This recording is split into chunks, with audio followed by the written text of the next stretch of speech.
In the 1980s, the arcade scene was at its very peak, a multi-billion-dollar industry led by titans like Pac-Man, Space Invaders, and Donkey Kong. And sadly, it's a culture that has come and gone, a victim of technological progress. And although many games of the era live on to this day, not every game survived. Some have been lost to the ages. And in the case of one game, well, it's unsure if it ever existed at all. Hello and welcome back to another episode of Deep Cuts, a show that examines lore, backstories, and theories in video games.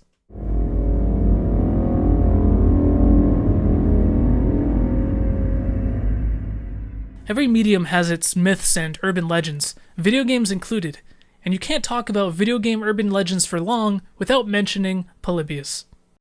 Polybius is an arcade game that briefly found its way into arcades in Portland, Oregon in 1981.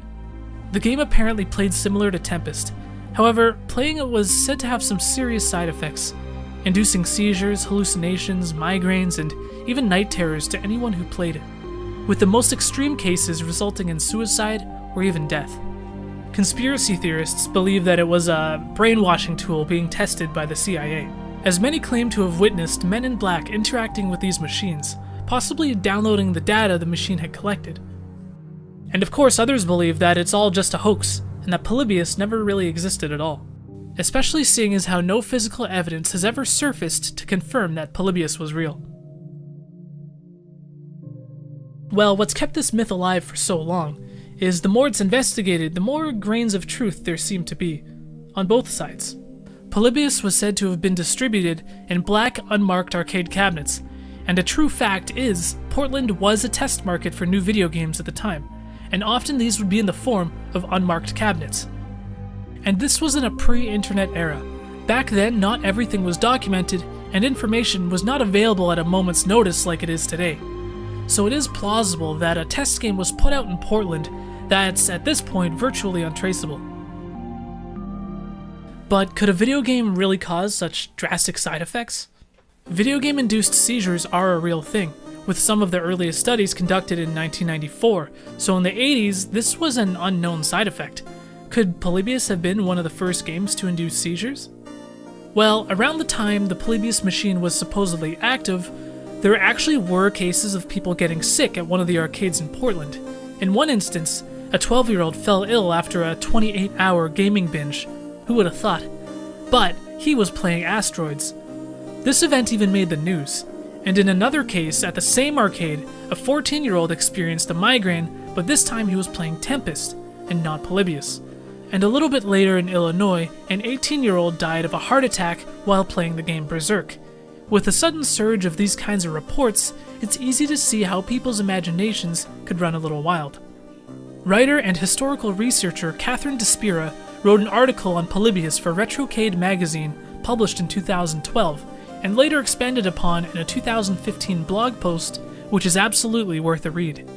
In the article, she draws connections to the men in black who supposedly interacted with the Polybius machines to actual government agents that did visit arcades at the time and inspected the backs of machines.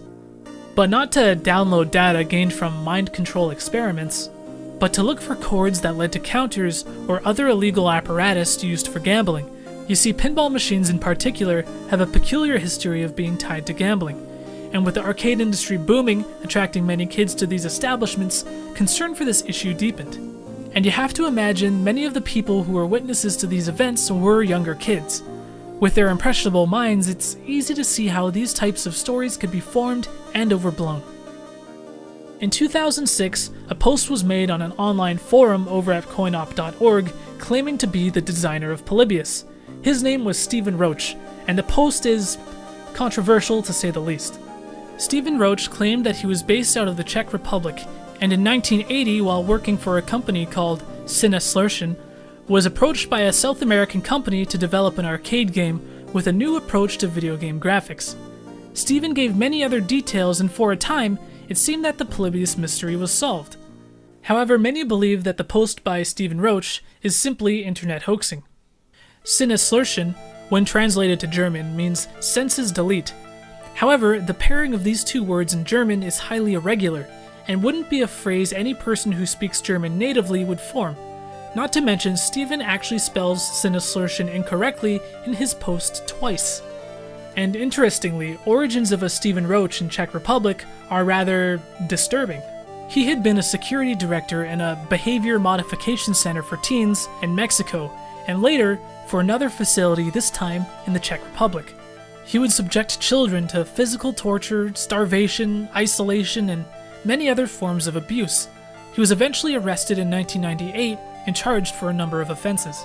The question remains if these two Stephen Roaches are one and the same, or could it even be a hoaxer simply assuming his identity? It seems that unless a physical arcade machine ever surfaces, the Polybius myth will never truly be solved. Too many dead ends and the evidence too anecdotal to be considered anything less than hearsay. But that's why it's an urban legend. And hey, it even made it into The Simpsons. Did Polybius exist? What do you guys think? Thanks so much for watching this episode of Deep Cuts. Let me know what you thought about it, and if you liked it, please click that like button, because apparently it helps my channel a lot. Thanks again. Sliding my DMs and shit. Slapping your DMs? Yeah. I said sliding, man. They slapping. People slide in, slap Billy's DMs. You struggled with that. You tried so hard. Because I'm so used to saying slide into the DMs.